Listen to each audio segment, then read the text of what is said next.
और कहना कि एकदम पास हो गया। लो भाई, वक्फ बोर्ड से आपका तो कोई लेना देना है नहीं। जो भी कानून लेकर आया है या सरकार लेकर आया हो या अदरवाइज कोई भी लेकर आया हो, अगर लेना देना नहीं होता तो वो हस्तक्षेप कैसे होता? अगर कानून बनाने का अधिकार है ना सरकार को। आप एक बात बताएं, किस मंदिर में मुस्लिम बंदे जो हैं हमारे या मुस्लिम है जो उसमें मतलब वो अध्यक्ष बने बैठे हैं? किसी में नहीं है ना। बोर्ड ऐसा बना हुआ नहीं है ना, तो सनातन बोर्ड नहीं ऐसा बना। नहीं, सनातन बोर्ड नहीं है सर, वो मैं ठीक, आपने ठीक कहा। लेकिन सपोज डैट अगर वक्फ बोर्ड है तो वक्फ बोर्ड मुस्लिम की है, तो मुस्लिम में मतलब अदर कास्ट जो भी हैं उनका क्या लेना देना? इस बात का विरोध है आपका? विरोध है सबसे पहली बात, क्योंकि ये मस्जिद हमारा है, इसमें नमाज हम पढ़ते हैं, इसके अंदर हम जाते हैं, अदर किसी का जाना आना नहीं। और अब वो आते हैं तो उनका मोस्ट वेलकम है, चाहे वो जैसे भी। और थोड़ा सा समझिए, आप बिल्कुल सही पॉइंट पे बात कर रहे हैं, आपसे बात करूंगा डिटेल में। उनका कहना यह है कि हमारा किसी भी इबादत गाह से कोई संबंध नहीं है, मस्जिद हो, मदरसा हो, दरगाह हो, ईदगाह हो, किसी से कोई संबंध नहीं। हमने जो संशोधन बिल जो हम लाए हैं वो इस बात के लिए है, जो विवादित प्रॉपर्टियां हैं, मान लीजिए अगर आज वक्फ बोर्ड ये कहता है कि संपत्ति हमारी है, तो उसके लिए आपको डिटेल दिखाना पड़ेगा, कागजात दिखाने पड़ेंगे। अब तक ये होता था कि वक्फ बोर्ड ने आज ये कह दिया ये जमीन हमारी है, तो जिसकी जमीन है उसको कागज दिखाना पड़ता है। ठीक है, ये भाई है, ये भाई है, ये भाई है, ये भाई है, अदरवाइज जितने भी हैं सब भाई है। इनकी मर्जी कि इन्होंने वक्फ बोर्ड के अंदर अपनी ज़मीन दे दी 50 गज, सपोज डेट 50 गज दे दी, क्योंकि ये बैकग्राउंड क्या है वो कोई नहीं जानता। इन्होंने 50 गज दे दिया, तो वो 50 गज किसको मिला? वक्फ बोर्ड को।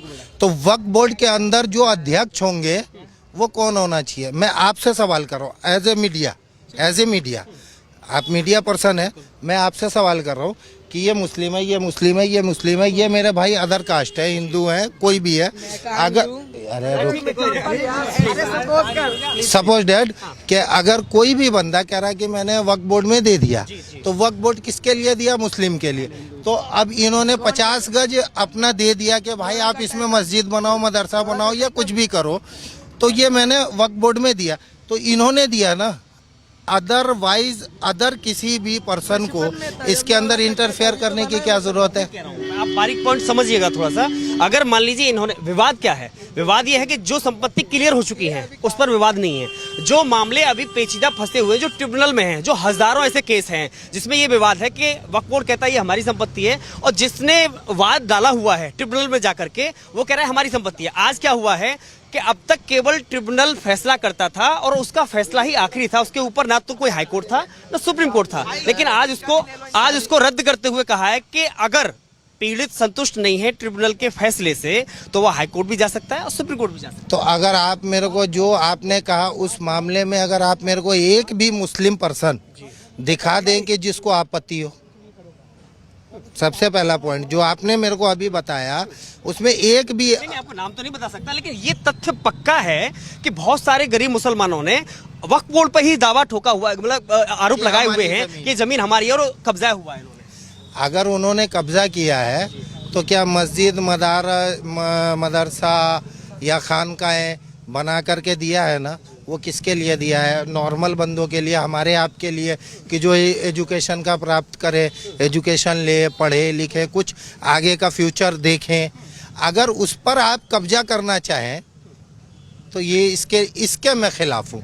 और अदरवाइज दूसरी बात कि वो ये मैं कहना चाहता हूँ कि अगर बड़े बड़े मतलब वक्फ बोर्ड के अलावा बड़े बड़े मंदिर हैं, बड़े बड़े खानकाह हैं और बड़े बड़े हर चीज़ है, मंदिरों में क्या कोई भी मुस्लिम 1% या 1 वाइज मुस्लिम क्या उसमें अध्यक्ष है?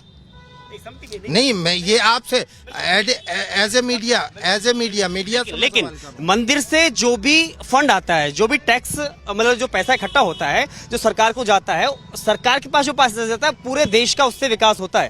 विकास के पैसे। कैमरामैन आप फोकस कीजिए, ये सामने जामा मस्जिद है, सेक्टर 8 का जामा मस्जिद है, ऊपर दिखाइए, ये सेक्टर 8 का जामा मस्जिद है। इसके अंदर जो भी फंड आता है, क्या इसके अंदर जो यहाँ के इलाके के रहने वाले, क्या उनके फंड पे काम नहीं होता? उनके फंड पे काम नहीं होता।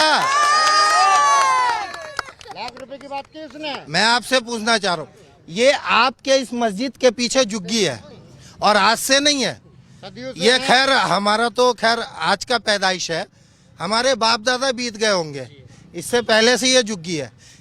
क्या आप मुझे ये बताएं कि इस खानकाह में, इस मदरसे में मैं भी पढ़ा हूँ और एमएटी पब्लिक स्कूल का नाम है और इसके अंदर आप मेरा क्या नाम है, आप आइडेंटिटी कार्ड देख सकते हैं, मैं खुद पढ़ा हूँ इसके अंदर।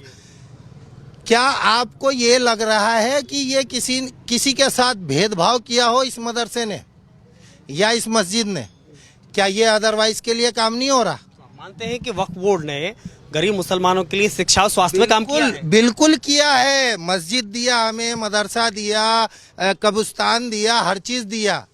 नहीं, शिक्षा और स्वास्थ्य का मस्जिद मदरसा शिक्षा और स्वास्थ्य का आपके पास, कैमरामैन फोकस कीजिए, एमईटी पब्लिक स्कूल का वो रहा बोर्ड। दिखाइए, प्लीज दिखाइए। हाँ। आप क्या चाह रहे हैं कि मदरसे में आतंकवादी पैदा होते हैं? आप क्या कह रहे हैं कि मदरसे में आतंकवादी पैदा हो रहे हैं? तो ये मदरसा है, इसके अंदर मैंने पढ़ा है बचपन से और मैं पढ़ के निकल चुका हूँ, ठीक है। और एमईटी पब्लिक स्कूल, अगर ये आतंकवादी होता तो एमईटी पब्लिक स्कूल आज से नहीं, मेरी नज़र में 15 सालों से चल रहा है या 20 सालों से, एग्जैक्ट मुझे याद नहीं है, लेकिन जितने सालों से चल रहा है। क्या एमईटी पब्लिक स्कूल होती? एज ए मीडिया आपसे ये मेरा सवाल है। सरकार ने संशोधन गलत किया? गलत है, इसका हम विरोध कर रहे हैं। मामले को हाई कोर्ट और सुप्रीम कोर्ट में ले जाना गलत है? हमसे ज्यादा पढ़े लिखे, हम तो नौजवान हैं, हमें पता नहीं। मैं आपका नाम लूंगा, पुलिस तो बाहर है, वो खड़ी कोई बात नहीं। आप इस बात को मीडिया पे चला लीजिएगा और आपकी मर्जी, या आप कट कर दीजिए, जो कीजिए वो आपकी मर्जी।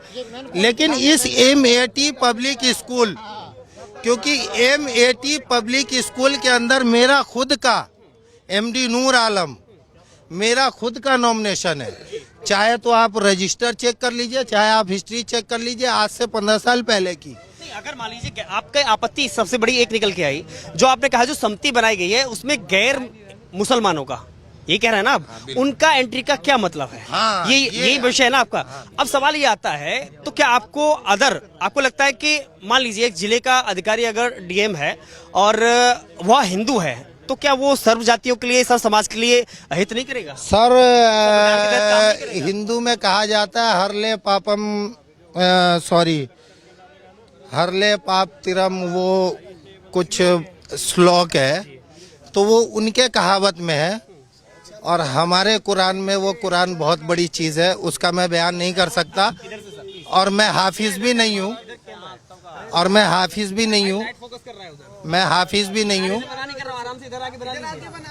मैं एक नॉर्मल बंदा हूँ। लेकिन मैं आपको ये कह रहा हूँ कि आप उनके डिबेट में, हमारे डिबेट में, आप एज ए मीडिया, आपसे मेरा सवाल है कि एक भी मंदिर में या एक भी किसी चीज में आप ये बता दीजिए कि अगर कोई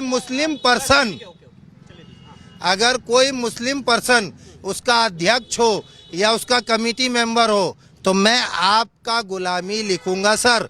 तो वक्फ बोर्ड में एक मिनट भाई, वक्फ बोर्ड में अदर पर्सन, हिंदू हमारे दोस्त है भाई, हिंदू हमारे दोस्त है, हमारे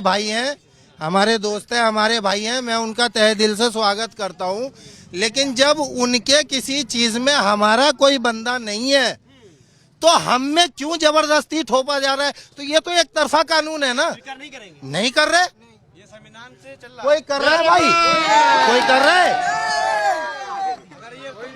अगर कोई कर रहा है तो एज ए मीडिया मैं आपको कहता हूँ, मुझ पे एफआईआर करा लीजिए। अगर गरीब मुसलमान, पिछड़े मुसलमान, यहाँ तक कि मुस्लिम महिलाओं को भी इसमें एंट्री देने की बात कही गई है, तो क्या वो गलत है?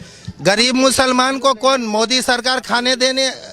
अगर गरीब सरकार है, भाई साहब, आपके इस मस्जिद के पीछे झुग्गी है, उसमें हजारों गरीब है, कौन सी सरकार वहाँ पे लंगर लगा के खिला रही है उन गरीबों को? वो खुद कमा रहे और मेहनत कर रहे और खा रहे। अगर आप खिला रहे होते, अगर आप उनके बच्चों की शिक्षा कर रहे होते, तो अगर आप कहते ना, तो पैर पकड़ के मैं सॉरी बोलता।